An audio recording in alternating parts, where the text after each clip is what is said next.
안녕하세요. 내슈빌 갈보리 교회를 섬기고 있는 강영석 목사입니다. 오늘 함께 묵상하실 말씀은 욥기 30장 1절로 15절 말씀입니다. 그러나 이제는 나보다 젊은 자들이 나를 비웃는구나. 그들의 아비들은 내가 보기에 내 양떼를 지키는 개 중에도 둘만하지 못한 자들이니라. 그들의 기력이 쇠잔하였으니 그들의 손의 힘이 내게 무슨 소용이 있으랴. 그들은 곧 궁핍과 기근으로 인하여 파리하며 캄캄하고 메마른 땅에서 마른 흙을 씹으며 떨기나무 가운데서 짠나무를 꺾으며 뱃살이 뿌리로 먹을거리를 삼느니라. 무리가 그들에게 소리를 지르므로 도둑같이 사람들 가운데서 쫓겨나서 침침한 골짜기와 흙구덩이와 바위 굴에서 살며 떨기나무 가운데서 부르짖으며 가시나무 아래에 모여 있느니라. 그들은 본래 미련한 자의 자식이요 이름 없는 자들의 자식으로서 고토에서 쫓겨난 자들이니라. 이제는 그들이 나를 노래로 조롱하며 내가 그들의 놀림거리가 되었으며 그들이 나를 미워하여 멀리하고 서슴지 않고 내 얼굴에 침을 뱉는도다. 이는 하나님이 내 활시위를 늘어지게 하시고 나를 곤고하게 하심으로 무리가 내 앞에서 굴레를 벗었음이니라. 그들이 내 오른쪽에서 일어나 내 발에 덫을 놓으며 나를 대적하여 길을 에워싸며 그들이 내 길을 헐고 내 재앙을 재촉하는데도 도울 자가 없구나. 그들은 성을 파괴하고 그 파괴한 가운데로 몰려드는 것 같이 내게로 달려드니 순식간에 공포가 나를 에워싸고 그들이 내 품위를 바람같이 날려버리니 나의 구원은 구름같이 지나가 버렸구나. 오늘 본문에는 그들이라는 말이 13번 정도 나옵니다. 욥은 자신이 힘들고 고통을 당하고 있는데 그런 자신을 조롱하고 비웃어서 괴로움을 더하는 사람들에 대해 이야기한 것입니다. 그 사람들은 전에 욥이 잘 나갈 때는 상대가 되지 않던 사람들이었습니다. 이렇게 표현합니다. 욥의 집에 양떼를 지키는 개들 수준에도 들만한 사람들이 아니었다는 것입니다. 양 지키는 개만큼의 수준도 되지 않는 형편이라면 집 없는 사람들, 거지, 불황아 같은 사람들이었다고 생각이 됩니다. 3절에서 8절까지 그들의 생활상이 나옵니다. 가난과 굶주림에 몰골이 흉하고 메마른 땅과 황무지에서 풀뿌리를 먹고 덤불 속에서 자란 쓴나무를 먹고 뱃살이 뿌리 같은 곳으로 끼니를 삼는 사람들이었다는 것입니다. 사람 축에도 끼지 못하고 동네에서 쫓겨나고 동네 사람들에게 도둑 취급받았던 사람들이라는 것입니다.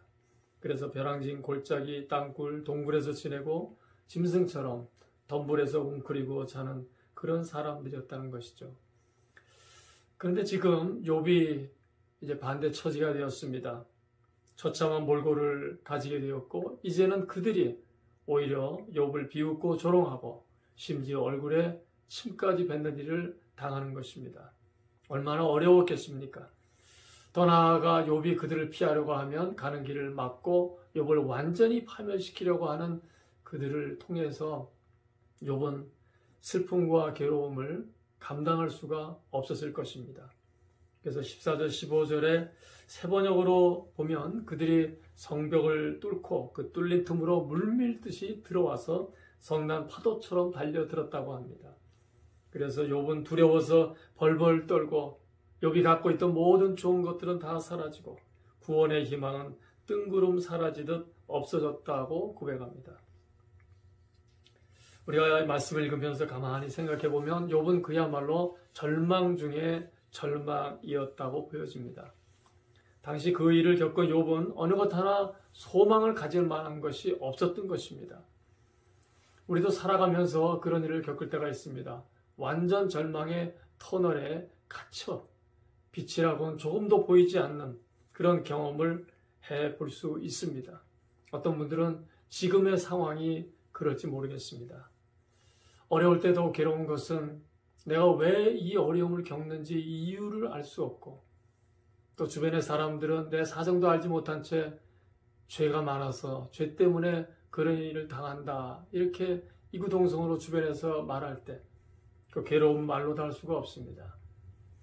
그리고 가까이 해주던 그런 사람들이 내 주변에서 멀어지고 나를 피하고 결국은 이 지구상에 나 혼자 남은 것 같은 그런 느낌, 얼마나 괴로운지 알 수가 없죠. 어떤 사람들은 그럴 때 스스로 생을 마감하는 경우도 있을 것입니다. 그런 느낌은 욥이 느꼈던 느낌이고 예수님도 느꼈던 느낌이라고 생각이 됩니다. 모든 것이 혼란스럽고 절망이고 이대로 끝나버릴 것 같은 그런 상황에 뭘 할 수가 있겠습니까? 그래도 하나님은 우리의 소망이십니다. 욥은 그런 가운데 하나님을 향한 마음, 그 소망은 포기하지 않았습니다. 그리고 우리가 믿고 따르는 우리 예수 그리스도께서도 그런 상황에서 하나님 아버지를 바라보신 것입니다. 하나님 아버지께서는 욥을 회복시키셨고 또 영광을 주셨습니다. 예수님께도 십자가의 고통의 그 죽음 이후에 부활과 또 승천하셔 영광을 얻게 해주셨습니다. 그 하나님만이 우리의 궁극적인 소망이라는 것입니다. 여러분 힘들고 어려우십니까? 우리의 소망이신 하나님에 대한 소망을 버리지 마시기 바랍니다. 반드시 하나님은 회복시키시고 영광의 삶을 주실 것입니다. 기도하시겠습니다. 하나님 아버지, 저희들은 영광과 축복을 바라는데 현실은 곤란과 괴로움과 절망의 연속일 때가 있습니다. 그러나 그럼에도 하나님 아버지를 향한 소망의 마음을 버리지 않고 때를 기다리면 욥을 회복시키시고 예수님을 완전 절망에서 건져주시고 영광과 회복을 주신 하나님 아버지께서 저희들에게도 그렇게 해 주실 줄을 믿습니다. 오늘 하루를 주님을 사랑하며 사람들을 사랑하며 순종의 마음으로 살기 원합니다. 맡겨진 일을 잘 감당할 수 있도록 저에게 힘이 되어 주시옵소서. 영원한 우리의 소망이신 예수 그리스도의 이름으로 기도 올리옵나이다. 아멘.